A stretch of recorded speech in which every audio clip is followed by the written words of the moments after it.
नमस्कार, राष्ट्रवाद में आपका स्वागत है। मैं हूं सुशांत सिन्हा। राष्ट्रवाद यानी देश से बढ़कर कुछ नहीं। और आज राष्ट्रवाद में दो मुद्दों पर बहस करेंगे। दो डिबेट्स आपके लिए रोज लेकर आता हूं। पहली डिबेट जिसमें मनी लॉन्ड्रिंग केस में गिरफ्तार नवाब मलिक के परिवार पर ईडी ने कैसे शिकंजा कस दिया है, इसका जिक्र होगा। यह चर्चा कहीं नहीं हो रही कि नवाब मलिक जो उस दिन हाथ उठाकर यूं बड़ी खुशी से मुस्कुराते हुए गिरफ्तार होने के संदेश दे रहे थे कैमरास पर, वो कैसे 2 दिन के अंदर अस्पताल पहुंच गए और अब कैसे उनके बेटे तक ईडी का शिकंजा पहुंच गया है। और सवाल उठ रहा है कि क्या अब नवाब मलिक का बेटा गिरफ्तार होगा। आज डिबेट नंबर 1 पर इसी पर चर्चा होगी। वहीं डिबेट नंबर 2 जो कि हम 5:25 पर शुरू करेंगे, उसमें बात करेंगे रूस और यूक्रेन के बीच चल रहे महायुद्ध की। ऑपरेशन गंगा के तहत यूक्रेन से भारतीयों की वतन वापसी की कोशिश की जा रही है। आज एक छात्र की यूक्रेन में मौत हो गई, लेकिन इस पर कैसे सियासत हो रही है, इसे कैसे सियासत का मुद्दा बना दिया गया। एक दुख भरा संदेश नहीं बल्कि मिलकर एजेंडे के तहत कैसे इसे सियासत के घेरे में लाया गया, इस पर डिबेट नंबर 2 करूंगा। लेकिन सबसे पहले आज का पहला मुद्दा, नवाब मलिक को 23 फरवरी को प्रवर्तन निदेशालय ने गिरफ्तार किया था। यह उस दिन की तस्वीर है, उनके मुस्कुराने की तस्वीर, उनके हंसते हुए निकल जाने की तस्वीर, ये सबने देखी थी। सब पूछ रहे थे कि किस बात की इतनी खुशी है भाई, क्या क्या ऐसा कर दिया आपने, ऐसा कौन सा तीर मारा है कि आप इतना मुस्कुरा रहे हैं। लेकिन इस गिरफ्तारी के बाद उन्हें कोर्ट में पेश किया गया और कोर्ट ने नवाब मलिक को 3 मार्च तक ईडी की कस्टडी में भेजा। जब नवाब मलिक को गिरफ्तार किया गया, नवाब मलिक मुस्कुरा रहे थे, सीना तान रहे थे, ये दिखाने की कोशिश कर रहे थे कि निर्दोष हूं। मैंने आपसे कहा था कि ये सब इसलिए है ताकि एक मैसेज जाए कि भाई मैं तो निर्दोष हूं, मुझे कोई फर्क ही नहीं पड़ता। लेकिन 4 दिन की कस्टडी में ही नवाब मलिक बीमार पड़ गए। जे हॉस्पिटल में उन्हें भर्ती कराना पड़ा। 2 दिन बाद हॉस्पिटल से छुट्टी मिली है। बोले यहां सीने में दर्द हो रहा है, मुझे अस्पताल ले चलो। अभी सवाल जवाब शुरू ही हुआ था कि सीने में दर्द शुरू हो गया। अब नवाब मलिक ईडी की कस्टडी में। ईडी कह रहा है कि नवाब मलिक जांच में सहयोग नहीं कर रहे। नवाब मलिक के बेटे और भाई पर भी गिरफ्तारी की तलवार लटक रही है। ईडी ने नवाब मलिक के बेटे फराज मलिक को समन भेजा है। फराज पर आरोप है कि उसने जमीन डील में दस्तावेजों की हेराफेरी की। फराज मलिक का नाम दाऊद इब्राहिम की बहन हसीना पारकर के बेटे ने ईडी को दिए बयान में लिया है, यह बताया जा रहा है। वहीं खबर यह भी है कि इस पूरे मनी लॉन्ड्रिंग केस में ईडी नवाब मलिक के भाई कप्तान मलिक को भी पूछताछ के लिए बुला सकती है। वहीं नवाब मलिक की गिरफ्तारी मनी लॉन्ड्रिंग केस में हुई, कार्रवाई ईडी कर रही है, लेकिन इस पर भी वोट बैंक और तुष्टीकरण की राजनीति शुरू हो गई। यूपी चुनाव में एआईएमआईएम के चीफ असदुद्दीन ओवैसी इसको भी हिंदू मुसलमान का एंगल दे रहे हैं। ओवैसी का कहना है कि नवाब मलिक को गिरफ्तार इसलिए किया गया क्योंकि वो मुसलमान है, जबकि उन्हीं की पार्टी के डिप्टी सीएम अजीत पवार पर कई आरोप हैं, लेकिन उनको गिरफ्तार नहीं किया गया क्योंकि वो हिंदू हैं। सुनिए ओवैसी को। नवाब मलिक साहब राष्ट्रवादी कांग्रेस में मंत्री हैं, है ना? उन्हीं के पार्टी का डिप्टी सीएम है। उसके ऊपर करोड़ों रुपए का इल्जाम है सिंचाई के स्कैम के, करोड़ों रुपए का। और नवाब मलिक पे क्या इल्जाम है? 1999 में वो कोई जमीन खरीदे। जो कानून नवाब मलिक पे इस्तेमाल हुआ वो कानून 2003 में बना। अगर बेटा औलाद पैदा नहीं हुई तो उसका नाम रखाई पैदाइश के बाद रखते हैं ना। तो ये कानून की पैदाइश 2003 में हुई। नवाब मलिक ने बेटा पैदा कर दिया 99 में, तो मोदी क्या कर रहा है कि नहीं 2003 में, उन 99 में नाम रखा ही नहीं होगी, 2003 के कानून के तहत नाम रखा ही। और देखो आप, मोदी भी एक ही है, राष्ट्रवादी कांग्रेस के नेता भी एक ही है। वहां पर नेता का भतीजे पर इल्जाम था। अगर भतीजा गिरफ्तार हो जाता तो राष्ट्रवादी कांग्रेस महाराष्ट्र को रोक देती, मगर क्योंकि गिरफ्तार होने वाले का नाम नवाब मलिक था, इसलिए सब गूंगे बनकर बैठे हैं। सब गूंगे बनकर बैठे। असदुद्दीन ओवैसी हर बात में हिंदू मुसलमान ढूंढकर निकाल लेते हैं। वो कह रहे हैं नवाब मलिक अरेस्ट इसलिए हो गए क्योंकि उनका नाम नवाब मलिक है, मतलब वो मुसलमान है। लेकिन अगर अजीत पवार अरेस्ट होते तो एनसीपी महाराष्ट्र को रौंद देती। एक तो वो ये बता रहे हैं कि एनसीपी लोकतंत्र में विश्वास नहीं रखती, दूसरा वो ये नहीं बता रहे हैं कि भाई अनिल देशमुख कैसे अरेस्ट हो गए। अनिल देशमुख तो अभी भी जेल के अंदर हैं। अनिल देशमुख क्या हिंदू हैं कि मुसलमान हैं? वो शरद पवार के करीबी नहीं है क्या? लेकिन असदुद्दीन ओवैसी को हर बात में हिंदू मुसलमान करना होता है। नवाब मलिक के परिवार पर ईडी का शिकंजा कस रहा है, उधर ओवैसी इसे मुस्लिम एंगल देने में लगे। ऐसे में सवाल यह है कि नवाब मलिक अंदर अब बेटे का नंबर है क्या? क्या नवाब मलिक का बेटा गिरफ्तार होगा? मनी लॉन्ड्रिंग केस के तार कहां तक जुड़े हैं? ईडी के एक्शन में ओवैसी का मुस्लिम एंगल क्यों आया? आज इसी पर चर्चा करेंगे। हमारे साथ श्वेता शालिनी बीजेपी की प्रवक्ता जुड़ेंगी, वारिस पठान एआईएमआईएम के प्रवक्ता जुड़ेंगे, और साथ ही बृजमोहन श्रीवास्तव एनसीपी के प्रवक्ता हमारे साथ जुड़ गए हैं। बृजमोहन जी, बहुत बहुत स्वागत आपका। लेकिन आपके पास आऊं उससे पहले एक बार अरुणिल के पास चलता हूं, हमारे सहयोगी जुड़ रहे हैं। अरुणिल, क्या अपडेट है इस पूरे मामले में? क्या नवाब मलिक के बेटे जिन्हें समन किया गया है वो क्या पेश होंगे ईडी के सामने? उनकी भी गिरफ्तारी होगी क्या? ऐसा लग तो रहा है, क्योंकि देखने गए तो फराज मलिक जो नवाब मलिक के बेटे हैं उन्हें समन भेजा गया है एनफोर्समेंट डायरेक्टरेट की तरफ से। और जो इंटेंस इंटरोगेशन हुआ था हसीना पारकर, जो कि दाऊद इब्राहिम की बहन है, उनके हसीना पारकर के बेटे से ये इंटेंस क्वेश्चनिंग हुई थी ईडी की तरफ से। बिकॉज ये जो जगह थी वो ईडी को ऐसा पुख्ता सबूत ईडी के पास है वो हसीना पारकर को ही दी गई थी। दो लोग उसमें बीच में थे, सरदार खान और एक थे जो कि दाऊद के काफी करीबी माने जाते थे।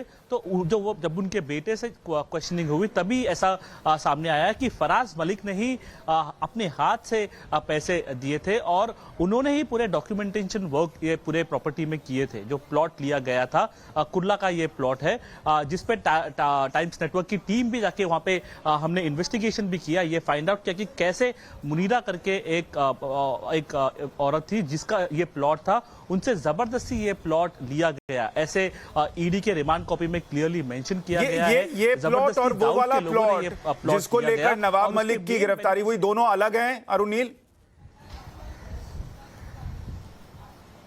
ये सेम प्लॉट है जो कि कुर्ला में है, और ये जो मुनीरा थी उससे ये प्लॉट जबरदस्ती लिया गया था। और उसके बाद इसके मेन बेनिफिशियरी नवाब मलिक थे, क्योंकि ये प्लॉट तभी सिर्फ 35 से 40 लाख में नवाब मलिक ने खरीदा था। एक्चुअल इसका रेडी रखने रेट तभी 3.5 करोड़ था, और अभी अगर आज प्रेजेंट रेट देखने गए तो काफी बड़ा अमाउंट उभर के आता है। सो फिर क्या ये एक नेक्सस डेवलप हुआ था पॉलिटिकल पार्टीज, बेसिकली मेनली जो नवाब मलिक की पार्टी है उस पार्टी के बीच में, और अंडरवर्ल्ड डॉन दाऊद इब्राहिम और उनके एंटायर जो नेक्सस वो ऑपरेट कर रहा था मुंबई में, उस पर एक बड़ा प्रश्न उभर के आता है। फराज मलिक को समन किया गया है ईडी की तरफ से, वो 1-2 दिन में आने की पूरी संभावना है। और कप्तान मलिक जो कि नवाब मलिक के भाई है, वो भी एक पॉलिटिशियन है। अरुणिल, आप हमारे साथ बने रहे, मैं आपके पास दोबारा लौटूंगा। बृजमोहन जी हमारे साथ जुड़ गए हैं, बृजमोहन श्रीवास्तव प्रवक्ता है एनसीपी के। बृजमोहन जी, अब फराज को भी समन किया जा रहा है और ईडी का कहना है कि नवाब मलिक जो है वो जांच में सहयोग नहीं कर रहे, और लोग ये भी पूछ रहे हैं कि उस दिन तो नवाब मलिक हाथ हिला रहे थे, चेहरे पर मुस्कान थी, 2 दिन बाद अस्पताल पहुंच गए सीने में दर्द की शिकायत लेकर। हाँ, ठीक बात है, तकलीफ थी तो अस्पताल गए और उसके बाद जब तबीयत ठीक हो गई तो वापस भी आ गए। इस पे क्या गलत है? मैं सोचता हूँ कि अगर अस्पताल भी गए होंगे तो देश के कानून में जो व्यवस्था है उसी के तहत गए हैं वो, और अगर वापस फिर से ईडी की जांच में पहुंचे हैं वो, तो वो भी उसी कानून के तहत है। जहां तक बात फराज जी की है, तो फराज मलिक जी के लिए अगर कोई किसी प्रकार का ईडी को लगता है कि उनको कोई इन्वेस्टिगेट करना चाहिए या कोई जानकारी लेना है, तो ईडी उसके लिए स्वतंत्र है। और अगर उसको लगता है कि कोई बात उनसे पूछी जानी चाहिए तो जरूर पूछा जाना चाहिए। लेकिन हमारा कहना यह है इस पूरे मामले में कि ईडी इस समय ईडी नहीं है। ये कॉन्स्टिट्यूशनल बॉडी खाली कागज में है लेकिन एक्शन में नहीं है। वो इसलिए मैं कहता हूं कि ईडी के जो ज्वाइंट डायरेक्टर थे राजेश्वर सिंह जी, वो अभी इस्तीफा देते और थोड़ी देर बाद उनको बीजेपी का टिकट मिल जाता है। तो जो ये इस समय ईडी का ये जो पूरा सिस्टम है, ये पूरी तौर से भारतीय जनता पार्टी के नेता और कार्यकर्ताओं अच्छा, बृजमोहन जी एक बात बताइए, जो ओवैसी कह रहे हैं कार्रवाई कर रहे हैं, बृजमोहन जी जो ओवैसी कह रहे हैं, क्या एनसीपी उससे सहमत है कि नवाब मलिक जेल के अंदर इसलिए हैं क्योंकि वो मुसलमान हैं और इसलिए उनको जेल में डाला गया, वरना अजीत पवार भी अंदर होने चाहिए थे? देखिए कि किसी को भी अगर ईडी कोई कानूनन कार्रवाई करेगी तो जब भी करेगी जब कोई व्यक्ति के खिलाफ कोई किसी प्रकार का सबूत है या उसके खिलाफ कोई शिकायत है। आदरणीय अजीत पवार साहब के खिलाफ किसी प्रकार की कोई शिकायत नहीं है और ना ही उनके ऊपर किसी प्रकार का ऐसा आरोप है जिसमें कि ईडी को उनकी जरूरत हो। तो ये बिल्कुल स्पष्ट है। अब ईडी ने तो नहीं कहा कि अजीत पवार साहब की हमको जरूरत है और अजीत पवार साहब को हम नहीं पकड़ रहे। नहीं, लेकिन बृजमोहन जी आप अपने ही जवाब में कॉन्ट्राडिक्ट कर रहे हैं। बृजमोहन जी आप अपने ही जवाब में कॉन्ट्राडिक्ट कर रहे हैं। आप कह रहे हैं कि नवाब मलिक को ईडी उठाकर ले गई और उनको नहीं ले जाना चाहिए था। भाई ईडी जो है वो ईडी की तरह काम नहीं कर रही, और दूसरी तरफ आप ईडी की तारीफ भी कर दे रहे हैं और कह रहे हैं कि भाई उनके पास अजीत पवार को लेकर कोई सबूत नहीं, कोई ऐसी जरूरत नहीं, तो अजीत पवार को उठा के नहीं ले गए। सुशांत जी आपने मेरे शब्द नहीं सुने। यदि ईडी कानूनन कार्रवाई करती है तो नवाब मलिक साहब के मामले में ईडी है ही नहीं, वो तो भारतीय जनता पार्टी के कार्यकर्ता है, उन्होंने कार्रवाई की। तो अजीत पवार के मामले में ईडी है, नवाब मलिक के मामले में ईडी नहीं है। ईडी नहीं है।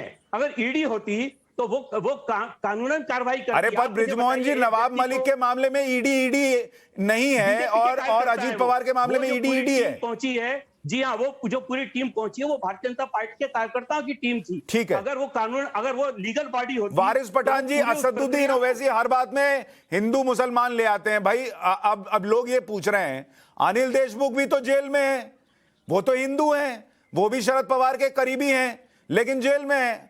नवाब मलिक पे कार्रवाई हो रही है, पूछताछ चल रही है, इसमें मुसलमान का एंगल कहां से आ गया वारिस भाई? देखिए साहब, नवाब मलिक साहब जिस केस के अंदर अरेस्ट हुए हैं वो केस अगर इनके हिसाब से देखा जाए तो ट्रांजैक्शन 1999 का बता रहे हैं। पीएमएलए एक्ट जो है कानून आया है 2003 में, मतलब 2005 में वारिस भाई। अच्छा बाद में हुआ, नाम पहले आपने रख दिया, तो पहले तो पीएमएलए का कानून नहीं लगता। 2003 से लेकर 2022 के साल में हम आ गए हैं। इस दरमियान में 5 साल भाजपा की सरकार सत्ता में थी। अगर भाजपा को लगता था कि इनका कुछ रोल है तो इनको क्यों अरेस्ट नहीं किया गया, बताइए मुझे। अभी अरेस्ट करने की क्या वजह है? तो हमने क्या कहा है सर कि जैसा यूपी में अखिलेश यादव बाहर है मगर आजम खान जेल में, इसी तरह महाराष्ट्र के अंदर अजीत पवार जो एनसीपी के अभी डिप्टी चीफ मिनिस्टर है महाविकास आघाड़ी के गठबंधन में, अजीत पवार साहब बाहर है। इरिगेशन स्कैम के अंदर बहुत बड़ा उनका रोल दर्शाया गया था, वो बाहर है। मगर नवाब मलिक जेल में, उनके बेटे को पर वारिस भाई अनिल देशमुख भी तो अंदर हैं सर, अनिल देशमुख भी तो अंदर हैं, वो तो मुसलमान नहीं है, वो तो हिंदू हैं। देखिए साहब, अनिल देशमुख साहब दूसरे केस के अंदर, वैसे तो परमवीर सिंह के ऊपर भी वारंट निकल चुका है। परमवीर सिंह साहब भी अभी सुप्रीम कोर्ट के अंदर उनकी याचिका है, वो भी बाहर है, उनका भी इन्वेस्टिगेशन चल रहा है। हाँ। मगर नवाब मलिक, नवाब है ना नाम सर, देखने वाली बात ये है नवाब मलिक, क्योंकि नवाब नाम है उसका और आजम खान नहीं वारिस भाई ये गलत बात है। अब क्या इस देश में वारिस भाई इस देश में किसी से पूछताछ होनी है, उसको समन जाना है, तो क्या AIMIM से सर्टिफिकेट लगेगा कि ये मुसलमान को पूछना है, क्या ये पूछना जायज है या नहीं है, ये हिंदू है, इसको पूछ सकते नहीं पूछ सकते? सबके लिए कानून बराबर है ना सर? अरेस्ट करने का देखिए ना सर सुशांत साहब, अब पैटर्न तो देखिए क्या चल रहा है। क्योंकि आजम खान अंदर चला गया, अखिलेश बाहर है, नवाब मलिक नवाब नाम है, इसके लिए वो अंदर चले गए, उनके बेटे के ऊपर कार्रवाई हो गई, मगर अजीत पवार बाहर है। अरे पर जिसके खिलाफ कुछ मिलेगा वही अंदर जाएगा ना। अब आप एनसीपी के प्रवक्ता बृजमोहन जी कह रहे हैं अजीत पवार के खिलाफ कुछ नहीं मिला, तो कैसे उनको उठा के अंदर कर दे? अरे 3000 करोड़ रुपए का इरिगेशन स्कैम में अगर अजीत पवार पे कुछ नहीं मिला था तो उनके जो कॉन्ट्रैक्टर थे जिनके ऊपर भी आरोप था वो तो बेचारे जेल में थे। जेल पे रहने के बाद वो जमानत के ऊपर अभी बाहर है, तो किस तरह? ठीक है श्वेता शालिनी जी, अब आप पर 2 आरोप हैं। एक मिनट सुशांत साहब, एक 10 सेकंड। ठीक है। मेरा सर दूसरी बात ये है कि इतना बड़ा मिनिस्टर नवाब मलिक 40 साल से सियासत में एनसीपी के लिए उसने काम किया, आज वो जेल के अंदर बैठा है। महाविकास आघाड़ी वाले क्यों आवाज नहीं उठा रहे? कोई एनसीपी वाला क्यों नहीं बोल रहा है उनके फेवर के अंदर? क्यों कोई शिवसेना वाला उनके फेवर में आके बात नहीं कर रहा है? क्यों? वजह मालूम है आपको क्या है? वजह एक ही है, सिंपल, क्योंकि उनका नाम नवाब है। क्यों आजम खान के लिए कोई आवाज नहीं उठा रहा है? आजम खान के लिए भी कोई आवाज नहीं उठा रहा साहब, क्योंकि वजह ये कि उनका नाम है आजम अरे खान। सर भाई, सर एक मिनट ब्रिजमोहन जी, एक मिनट में आ रहा हूं आपके पास, श्वेता जी आपके पास भी आ रहा हूं, एक मिनट।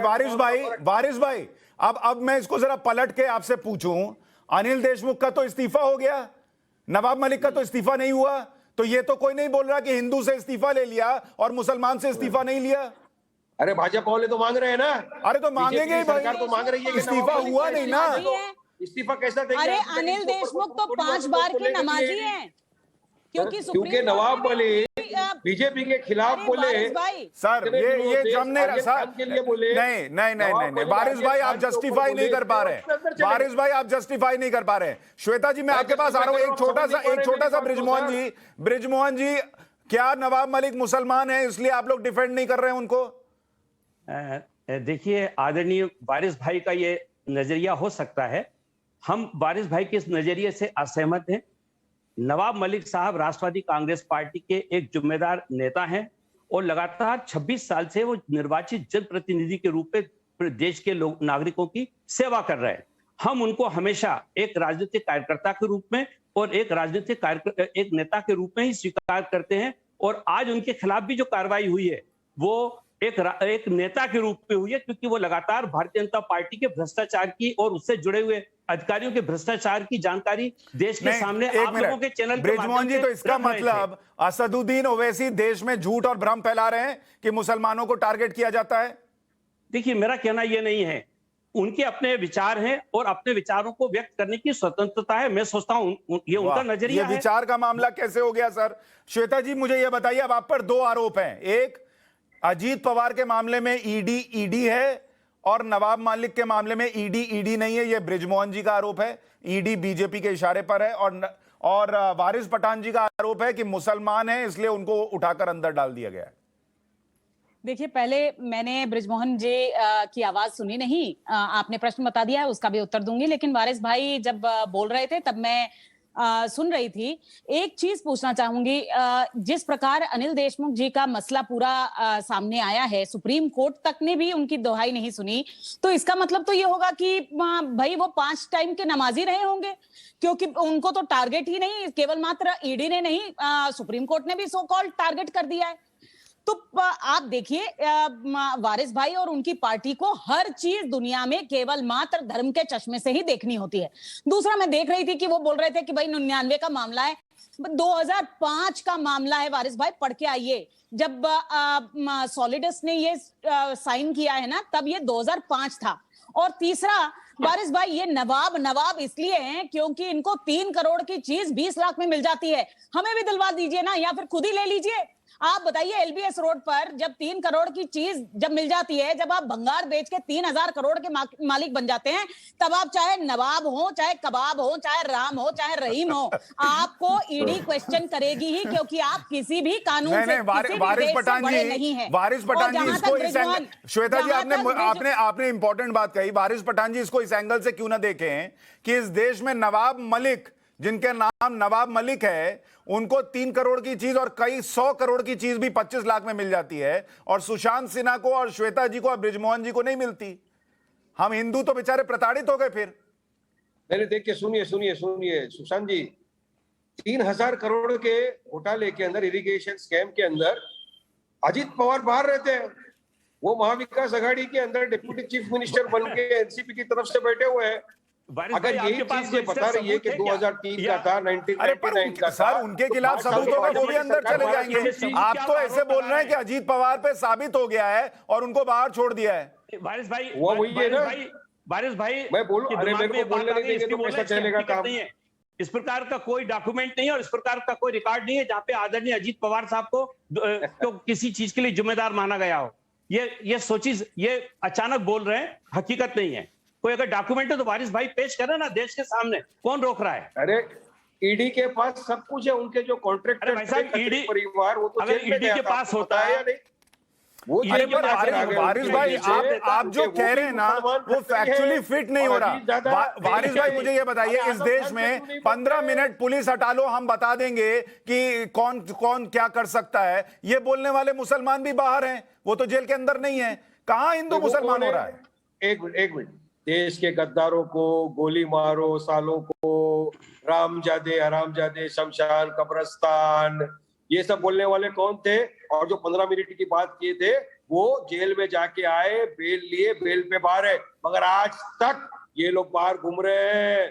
कौन थे वो धर्म सांसद के अंदर जो बोल रहे थे कि धर्म संसद वाले भी जेल में है सर, धर्म संसद वाले भी जेल में है वारिस भाई, वो भी तो बाहर घूम रहे हैं साहब, उनके बारे में कब बोलेंगे? वारिस भाई धर्म संसद वाले जेल में है। नहीं, वो जब धर्म सांसद के अंदर कॉल दिया गया था कि 2 लाख मुसलमानों का नरसंहार कर दो, मुसलमानों के अरे तो जेल गए, छीन लो, वारिस भाई जेल गए, जेल चले गए वारिस भाई, अब क्या किया जाए? यहाँ तक कि एक सरकार ऐसी है जहां पर सिटिंग मंत्री के बेटे को एसआईटी ने नेम कर दिया है और अब उस पर भी कार्रवाई हो रही है। सिटिंग मंत्री आज भी मंत्री बनके सरकार के घर के अंदर साजिश रची गई थी।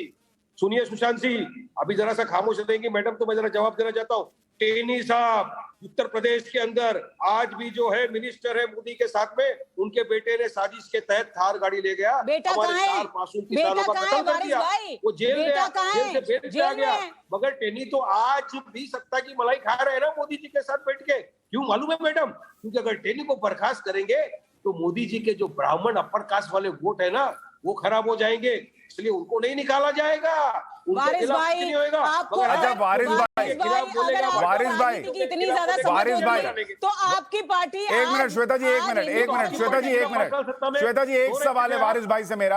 वारिस भाई बेटा जो करे, वारिस भाई बेटा जो करे, वारिस भाई प्लीज एक प्रश्न, जिसने किया एक छोटा सा प्रश्न, वारिस भाई एक छोटा सा प्रश्न। तक आपकी पार्टी सत्ता में थी, देवेंद्र फडणवीस वारिस भाई जिसने ये कहा कि 15 मिनट के लिए मुसलमानों को छोड़ दो देश खत्म कर देंगे, क्या उसके भाई को अरेस्ट करके जेल में डाल दे? क्या उसके बाप को अरेस्ट करके डाल दे जेल में डाल दो? जो गलत करेगा, अभी नवाब मलिक ने गलत किया हुआ है तो क्या उसके बाप को जाके डाल दे? उसके बेटे को इसलिए बुलाया क्योंकि सॉलिडस का एक मिनट मैं देखिए, मैं ये लड़ाई वाली डिबेट नहीं चाहता। वारिस भाई उनका प्रश्न भी ये है, क्यों बीच में आ रही है बार-बार श्वेता जी? आप सुकून से रहिए। अच्छा ठीक है वारिस भाई, लेकिन आप भी प्रश्न सुन लीजिए। बेटे की श्वेता जी मैं आपका प्रश्न उनसे पूछ रहा हूं, वो कह रही है अगर बेटे ने कुछ किया और उसके पिता को सजा मिलनी चाहिए, आप जो कह रहे हैं कि भाई उनको हटा दीजिए आप कैबिनेट से, तो वैसे जिसने 15 मिनट कहा कि आप हटा लीजिए पुलिस को और उसको आपने कहा कि उसको जेल जाना पड़ा, तो उसके भाई को भी सजा दीजिए। फिर उसके भाई को तो सजा नहीं मिली ना, कोई किसी ने मांगा भी नहीं। सुनिए, नवाब मलिक के बेटे को क्यों सम्मन दिया? अरे भाई क्योंकि उस कंपनी का वो भी ओनर है, शेयर होल्डर है सर, वो भी कंपनी का शेयर होल्डर है, वो उसके बेटे ने साइन किया है, वो सॉलिडस का मालिक है। क्या बात कर रहे हैं वारिस भाई? ठीक है श्वेता जी, एक मिनट श्वेता जी आप बताइए क्यों दिया नवाब मलिक के बेटे को समन? क्योंकि सॉलिडस का पार्टनर है वो, और वो पेपर अगर आप जाके देखें तो, अरे वारिस भाई आप मेरे बीच में बोल रहे हैं तो मैं रो रही हूँ क्या आपकी तरह? आप बताइए, सरदार शाह अली खान के साथ जो सिग्नेचर्स हैं वो नवाब मलिक के बेटे के हैं, नवाब मलिक की बीवी को तो नहीं सबमिट दी है ना? क्योंकि जिसकी गलती होती है केवल मात्र ईडी उसी को बुलाता है, जो गुनाह करता है उसको सजा मिलेगी। क्यों किसी के बाप और भाई को बेगुनाह को खींचा जाएगा? जिसके अगेंस्ट भी कोई भी इस देश के कानून से बड़ा नहीं है। अगर उस किसी ने गलती की है तो उसको सजा मिलेगी, चाहे वो राम हो चाहे रहीम हो, और आप इसमें धर्म का एंगल मत लाइए। वारिस पठान हो गया इनका बात। हाँ अब आप बोलिए। देखिए 2014 से 2019 तक भाजपा की सरकार थी महाराष्ट्र में, ठीक है। आपको नहीं पता था कि इस तरह से अंडरवर्ल्ड का किसी का कनेक्शन है, तब आपने क्यों हाथ नहीं डाला उनपे? नवाब मलिक 2019 के अंदर चुनकर आए, 2019 से 2022 हो गया, तब आपको नहीं समझ में आया? हाँ 2022 में नवाब मलिक ने आर्यन खान के बारे में बोलना शुरू किया, मोदी के अगेंस्ट बोलना शुरू किया, ईडी के खिलाफ बोलना शुरू किया, और समीर वानखेड़े के खिलाफ बोलना शुरू किया। बस आपने पकड़ लिया और आपको मिल गया नाम नवाब मलिक, आपने उठा के उनको सलाखों के पीछे डाल दिया। अच्छा वारिस भाई अब मैं एक प्रश्न पूछ लूं, वारिस भाई अब आप प्रश्न पूछने देंगे तो बताइए। जेल में रहेंगे नहीं वारिस भाई, वारिस पठान जी, खान का बेटा वारिस पठान जी, अखिलेश यादव का वारिस पठान जी अब मेरा एक प्रश्न सुनेंगे कि नहीं आप बताइए। वारिस भाई अब आप सुनते नहीं है, ये दिक्कत है, आप सुन लीजिए मेरा प्रश्न सुन लीजिए। आपने कहा कि नवाब मलिक चूंकि पीएम मोदी के खिलाफ बोलने लगे, मोदी सरकार के खिलाफ बोलने लगे और मुसलमान है इसलिए उनको उठा के अंदर कर दिया। अब मुझे बताइए, असदुद्दीन ओवैसी भी मुसलमान है, हिंदू तो है नहीं, और वो भी पीएम मोदी के लिए जितना बोलते हैं, नवाब मलिक तो उसका 5% भी नहीं बोलते होंगे, तो असदुद्दीन ओवैसी को क्यों नहीं उठाया? अभी आया आवाज, जरा सवाल रिपीट करेंगे? मैं ये कह रहा हूं, असदुद्दीन ओवैसी भी मुसलमान हैं, और असदुद्दीन ओवैसी जितना सरकार की आलोचना करते हैं, मोदी के खिलाफ बोलते हैं, उतना तो नवाब मलिक उसका 5% भी नहीं बोलते, तो असदुद्दीन ओवैसी को क्यों नहीं उठाया अभी तक? देखिए, हम लोग संविधान के दायरे में रहकर अपनी आवाज बुलंद करते हैं। तो नवाब मलिक संविधान का दायरा क्रॉस कर गए थे। 15 मुझे इस बात की इजाजत देता है कि अगर मैं सरकार की नीतियों के खिलाफ तो नवाब मलिक संविधान का दायरा क्रॉस कर गए थे, इसका मतलब? एक मिनट, आप पत्रकार हो ना, आप पत्रकार हो, आपकी फ्रेटर्निटी के कितने पत्रकारों को सरकार ने अपने खिलाफ बोलने के लिए जेल में डाला है, नहीं डाला है? किसने डाला बताइए, मुझे नाम गिनाइए, मुझे नाम गिनाइए सर, मैं आपको क्लियरली बता रहा हूं, क्लियरली बता रहा हूं सर, अजित पवार कुछ सर आपने बहुत गलत जगह नब्ज छू दी है।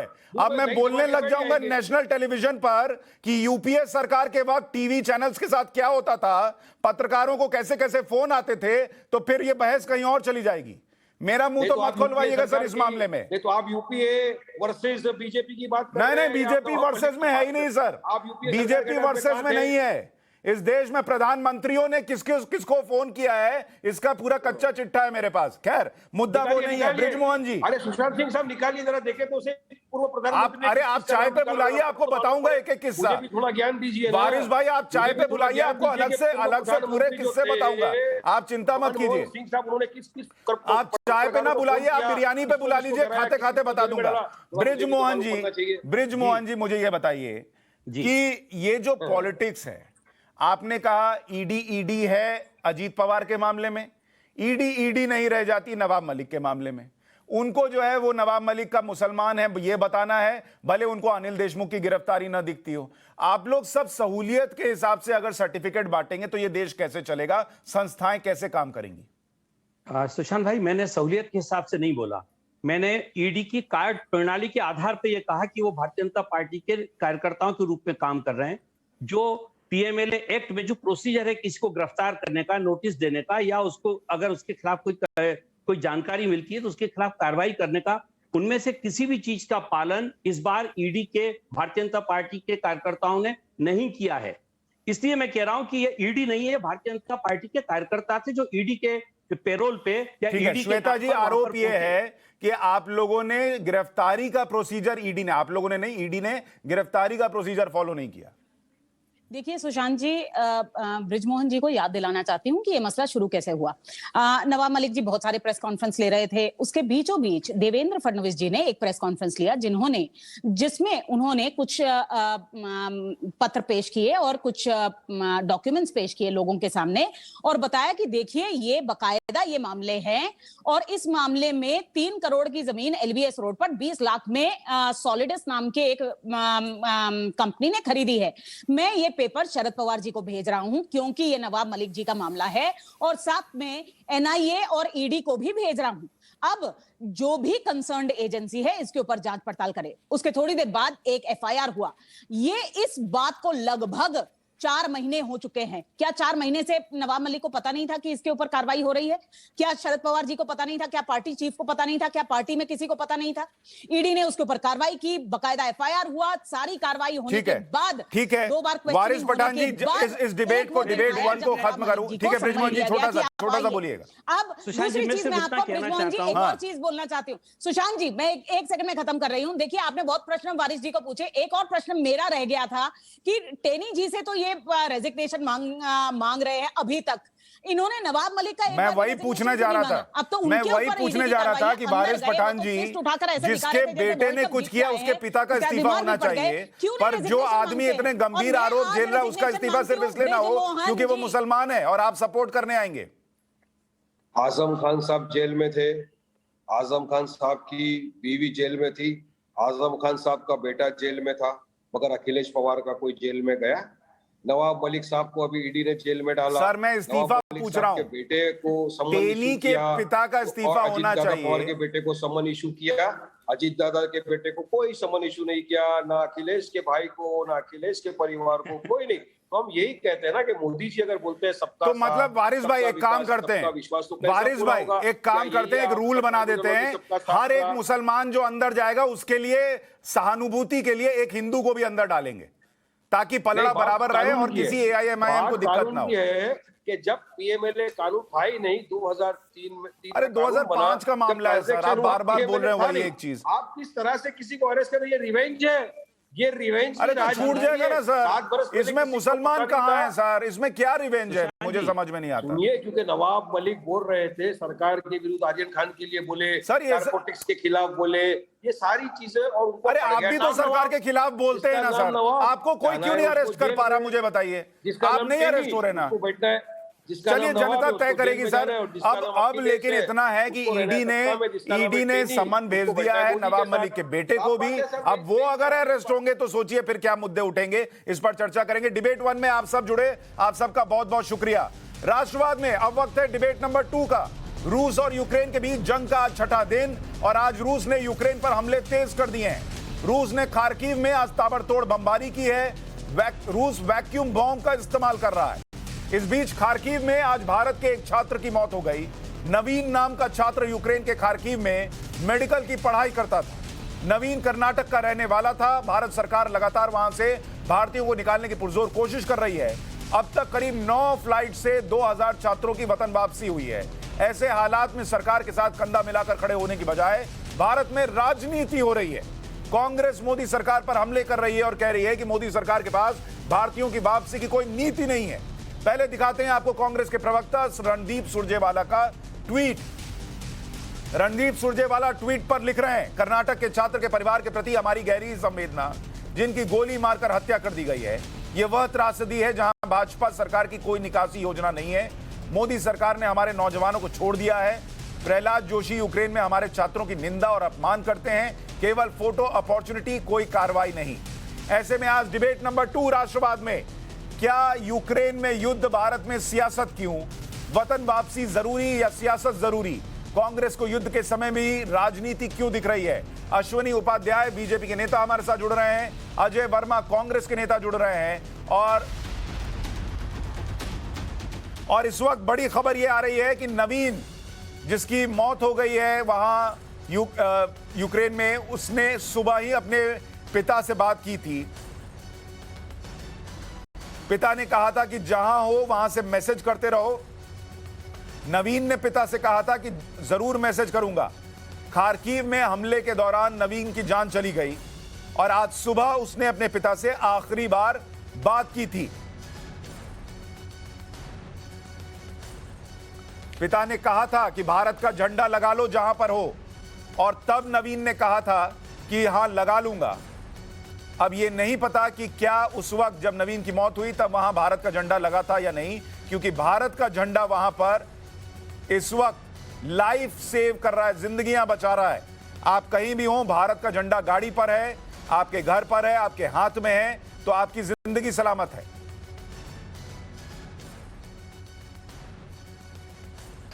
ಬಂಕರ್ಗೆ ಅಲ್ಲ ದೊಡ್ಡದು ಏನೋ ಫ್ಲಾಗ್ ಇತ್ತಪ್ಪ ಅಂದ್ರೆ ಬಿಲ್ಡಿಂಗ್ ಮೇಲೆ ನೀವು ಫ್ಲಾಗ್ ಹಾಕ್ರಿ ಈಗ ಅಲ್ಲ ಡೈರೆಕ್ಟ್ ನೀನು ಸಿಕ್ಕದವನ ಎದ್ರ ಬದ್ರ ಈಗ ಈಗ ಬೆಳಿಗ್ಗೆ ಟಿಪ್ಪನ್ ತಂದಾರ ಈಗ 10:00 11:00 ಯಾರು ತರ್ತಾರ ಹೌದಾ ಈಗ ಬಂಕರ್ನಾಗ ಎಷ್ಟು ಜನ ಅದ್ರಿಪ್ಪ ಈಗ ಇಂಡಿಯಾದಾರ ಪೇಷಂಟ್ ಹೋಗ್ಯಾರ ಅಲ್ಲಿಂದ ನಿಮ್ದು ಯಾಕೆ ಇದಾತ ಹೋದ್ ಮೆಸೇಜ್ ಕೊಡ್ಕಂತಾರ ನಮ್ಗೆ ಇದನ್ನ ಮಾಡಕ್ ಆವಾಗಲ್ಲ ಈಗ ಎಲ್ಲರ ಅದ ಇದ್ರಾಗ ಅದರ ಅಲ್ಲೇ ಈಗ ಮೊದ್ಲು और इस वक्त अहम खबर यह आ रही है कि प्रधानमंत्री नरेंद्र मोदी ने नवीन के पिता से बातचीत की है। ये जो वीडियो आप देख रहे थे, नवीन की अपने परिवार से आखिरी बातचीत थी, और अब खबर यह मिल रही है कि मृतक नवीन के पिता से पीएम मोदी ने बात की है। यूक्रेन के खार्किव में नवीन की मौत हुई थी और उसके बाद पीएम ने नवीन के पिता से बात करके उन्हें सांत्वना दी है, उनके दुख को साझा किया है कि आपका बेटा अब इस दुनिया में नहीं है और पूरा देश इस वक्त आपके साथ खड़ा है। ये जानकारी मिल रही है इस वक्त। हमारे साथ तमाम मेहमान जुड़ गए हैं। अश्विनी उपाध्याय बीजेपी के नेता, अजय वर्मा कांग्रेस के नेता, लेफ्टिनेंट जनरल राज काद्यान रिटायर्ड रक्षा विशेषज्ञ हमारे साथ हैं और कर्नल RSN सिंह रक्षा विशेषज्ञ हमारे साथ जुड़ रहे हैं। आप सभी का बहुत स्वागत। अजय वर्मा जी, क्या ये वक्त है इस बात की चर्चा का कि भारत की सरकार फेल हो गई, लोगों को ला नहीं पाई, और जबकि तस्वीरें हैं कि दुनिया के बाकी देश, अमेरिका, चीन, जर्मनी तक अपने लोगों से कह रहे हैं कि हम नहीं निकाल पाएंगे, और भारत की सेना, भारत के लोग सब लगे हुए हैं वहां से लोगों को निकालने में। हम तो देखिए सुशांत जी, सबसे पहले तो हमारे नेता राहुल जी ने और हमारी पार्टी और हमारी तरफ से ये receive the tragic new of an Indian student Naveen losing his life in Ukraine. My heart felt condolence to his family and friends. हम उसके परिवार को और उनको देते हैं, ईश्वर से प्रार्थना करते हैं कि उनको ईश्वर शांति सद्भावना प्रदान करे उसके परिवार को। दूसरी बात, हमने बिल्कुल नहीं कोई चीज को कहा। आप ये सुन लीजिए, प्रधानमंत्री जी जब उत्तर प्रदेश के बनारस के भाषणों में खुद घोषणा कर रहे हैं कि हम यूक्रेन से, यानी चुनाव आचार संहिता का उल्लंघन तो छोड़ दीजिए, वो कह रहे हैं कि ऑपरेशन गंगा के तहत हमारा दायित्व है कि हर भारतीय को लेके आना। तो राजनीति और परिवारवाद और किसी चीज पर चर्चा तो देश के प्रधानमंत्री संवैधानिक पद पर बैठकर कर रहे हैं। हम लोग तो अपोजिशन का अपना वो काम भारतीय छात्रों को, भारत के लोगों को, भारत की छात्राओं को, उनके जो वीडियो, डरावने वीडियो हिंदुस्तान में उनके द्वारा भेजे जा रहे हैं, ये हम नहीं भिजवा रहे या आप नहीं भिजवा रहे, ये वो लोग अपनी जान की सुरक्षा के लिए भेज रहे हैं। अगर उस पर चर्चा, परिचर्चा और उसको बताना और उसको कुछ कहना ये गुनाह है, तो ये गुनाह जरूर अपोजिशन के लोग। RSN सिंह जी, मैं आ रहा हूं अश्विनी जी आपके पास। RSN सिंह जी, आप सुन रहे हैं कांग्रेस के नेता अजय वर्मा जी कह रहे हैं कि हम विपक्ष की भूमिका निभा रहे हैं। उसको खदेड़ के भगाया, उसको राष्ट्रपति भवन से खदेड़ के भगाया। अच्छा, एक बात और बता दें कि आखिर, ठीक है सर, आपका ऑडियो क्लियर नहीं है। अश्विनी उपाध्याय जी, क्या ये विपक्ष की भूमिका निभाता कांग्रेस आपको लग रहा है? देखिए, ये तो अपना देश पॉलिटिकल विवाद के लिए तो मशहूर है। हमारी चिंता उन बच्चों के जो अभी भी घिरे हुए हैं यूक्रेन में। वो क्यों घिरे हैं, पहले किसी को नहीं पता था लड़ाई हो, यूनिवर्सिटी उनको नहीं छोड़ना चाहती। मैंने एक पंजाब के पिता की मैसेज पढ़ा है, वो कहता है क्योंकि सेमेस्टर की फीस फरवरी में देनी थी, वो बच्चों को नहीं छोड़ना चाह रहे थे वरना फीस नहीं ले पाते। तो ये तो ह्यूमन ग्रीड है, कुछ भी हो सकता है। वार में तो अनसर्टेनिटी होती है। तो अभी सरकार मौजूदा हालात में जो कुछ कर रही है वो शायद सही है, लेकिन मेरी एक ही टिप्पणी है इस पर कि हमारी प्रायोरिटी, देखिए इवैक्यूएशन 2 हिस्सों में होती है। पहला, बच्चों को वार जोन से निकाल के दूसरे देश में ले जाओ। दूसरा, उन देशों से भारत में ले आओ। हमारा फोकस पहले पार्ट पर होना चाहिए। हमारा फोकस ज्यादा, वो अभी हवाई जहाज की फोटो दिखाते रहते हैं, फोटो ऑप होता है, वो अपने आप में जरूरी है, लेकिन पहला पार्ट क्रिटिकल है। एक बार वहां निकल गए तो आप और एक हफ्ता लग जाएगा, तो पेरेंट्स को इतनी चिंता नहीं। ठीक है अश्विनी उपाध्याय जी, विपक्ष अपना काम कर रहा है, सरकार अपना काम कर रही है, लेकिन इस बीच कुछ सवाल जो है वो राज काद्यान जी भी उठा रहे हैं कि पहले लोगों को निकालना चाहिए आप लोगों को। नहीं सुशांत जी, सरकार कितनी गंभीर है आप समझ लीजिए। दुनिया में बहुत सारे देश के बच्चे वहां पे फंसे हुए हैं, अमेरिका के फंसे हुए हैं, चाइना के बच्चे फंसे हुए हैं, सबके फंसे हुए हैं वहां पे। आप जरा देखिए कि कितना इफेक्टिवली भारत की सरकार ने किया है। मंत्रियों को स्पेशली ड्यूटी लगा दी गई है, पूरा का पूरा जो हमारा दूतावास काम पे लगा हुआ है, एम्बेसडर्स काम पे लगे हुए हैं, 24/7 काम चल रहा है। अभी कल माननीय प्रधानमंत्री जी ने हमारे जो विजय चौथाई वाले जो विदेश विभाग का देखते हैं काम, उनको भी बुला के रात को 12:30 बजे उनको कुछ अलग से काम दिया है। तो आप जरा समझिए कि जो हमारा पॉलिटिकल एस्टेब्लिशमेंट है वो अपने तरीके से काम कर रहा है, ओवर फ्रेंड्स ऑफ बीजेपी अपने तरीके से काम कर रही है, और सरकारी तंत्र अपने तरीके से काम कर रहा है। बाकी जहां तक विपक्षी पार्टियों की बात है, अगर हमारा ओवरसीज फ्रेंड्स ऑफ बीजेपी काम कर सकता है तो कांग्रेस के पास भी ओवरसीज फ्रेंड होंगे, शशि थरूर जी के पास भी ओवरसीज फ्रेंड होंगे, राहुल जी के भी पास विदेशों में इनके मित्र होंगे, दोस्त होंगे, यार होंगे, काफी दिन उन्होंने भी काम किया। मुझे लगता है कि अगर उसको यूज करते तो अच्छा था, बजाय कि प्रधानमंत्री जी के बारे में कुछ कहना, ये कहना, सरकार के बारे में कहना। आप जरा समझिए, आज की डेट में जो कुछ रिपोर्टिंग होती है, आप जो कुछ बोलते हैं, वो केवल भारत के लोग नहीं सुनते। अल्टीमेटली वो थोड़ी देर के अंदर यूट्यूब पे जाता है, उसके बाद उसकी कटिंग बन बन के पूरी दुनिया में चली जाती है। आप जहां हमारे देश, मतलब चाइना के बच्चे कह रहे हैं भारत के हमारे उनसे नौकरशाहों से, हमारे लोगों से, भैया हमको भी ले चलो, हमें चाइना के लोग, हमें चाइना की सरकार भरोसा नहीं, आप हमें भी निकाल दो। ये सिचुएशन है। ये जो घटना हुई ठीक है आरएसएन सिंह जी, आपके हिसाब से क्या सरकार जो कर रही है वो काफी है, और जो विपक्ष पूछ रहा है, या जैसे आज कांग्रेस की तरफ से रणदीप सुरजेवाला ने ट्वीट कर दिया कि सरकार की इवैक्यूएशन की कोशिशें जो हैं वो फेल हो गई हैं, क्या वो इस वक्त पर ठीक है? नहीं, देखिए आज का जो हादसा हुआ है बहुत दुखदाई है। ये डर हमेशा था, लेकिन कॉन्फ्लिक्ट जोन में कोई न सीज फायर होता है न सेफ पैसेज होता है। तो वहाँ जो लोग हैं अंदर में, उन्हीं को ये तय करना है हालात देख के, और उनको अपना पहल करना होगा कि किस तरह से वो सेफ्टी में निकले। लेकिन जो लोग भी सेफ्टी में पहुँचे हैं, यानी कि रोमानिया में और हंगरी में, आपने देखा कुछ लोग आपके उस पे चैनल पे भी मुखातिब हुए वहाँ से, वो जो स्पेशली रोमानिया से आप लोगों ने जो आपको बाइट्स जो लिए आपने, वो सुरक्षित हैं, वो इंतज़ार में हैं, और मेरे को वो काफ़ी मतलब उसमें कंफर्ट, उनका जो कंफर्ट लेवल है और जो इनसिक्योरिटी की जो भावना है वो बहुत कम दिखी है। अब पीछे की तरफ आप जाते जाएं हाइंडसाइट में, तो हाइंडसाइट में तो हर आदमी मतलब कि ये होता तो ये होता, ये होता तो ये होता, लेकिन जो सर्कमस्टांसेस है उसके अनुसार कोशिश की जा रही है। लेकिन जो लोग अंदर हैं उसमें मैं फिर से ये कहता हूं कि इस कॉन्फ्लिक्ट में कोई सीज फायर नहीं होता, कोई सेफ नहीं। लेकिन आरएसएन जी, आपके अनुभव के हिसाब से उनकी चिंता हमेशा बनी रहेगी। ठीक है आरएसएन जी, ये कहना कि ये सरकार की इवैक्यूएशन की कोशिशें फेल हैं, क्या ये फेल कोशिश लग रही है आपको? नहीं, अब मेरी तो जानकारी आप ही की तरह है कि पांच इवैक्यूएशन हो गए हैं, 5 आज हुए हैं, और आगे होंगे जो लोग ये हो रहे हैं। तो लोग जिसको भी इवैक्यूएट किया जा सकता है, जो सुरक्षित एरिया में आ गए, उनको इवैक्यूएट किया जा सकता है। अगर आप ये कहते हैं कि ये जाके उधर बिल्कुल जैसे मालदीव्स में हमने लैंड किया था, वो जाके हम वहाँ पे जाके अपनी जहाजें एयर इंडिया की उतार दें और लोगों को मरवा दें, तो वो तो कोई सोल्यूशन है नहीं ना सर। अजय वर्मा बताइए ना, आप बताइए क्या होना चाहिए। अजय वर्मा जी, आप बताइए क्या होना चाहिए, इवैक्यूएशन की बेहतर पॉलिसी क्या हो सकती थी?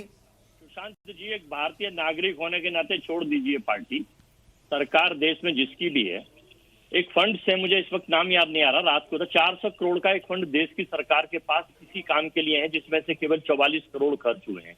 क्या जहाजों की संख्या 2 और 3 की जगह 30 और 40 नहीं करी जा सकती थी 15 तारीख से लेके?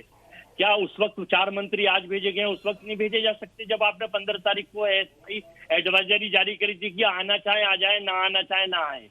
फिर 18 को दूसरी एडवाइजरी करी, 15 से आज 1 तारीख हो गई, 16 दिन हो गए, और हादसा भगवान न करे किसी परिवार के साथ कुछ हो। मेरे भी सैकड़ों लोग वहां जानकार हैं। एक तो मेरे रिश्तेदार हैं, Prachi Soni medical university of the city of the डायनोपोर में है वहां, वो भी नहीं निकल पा रहे हैं किसी तरह से।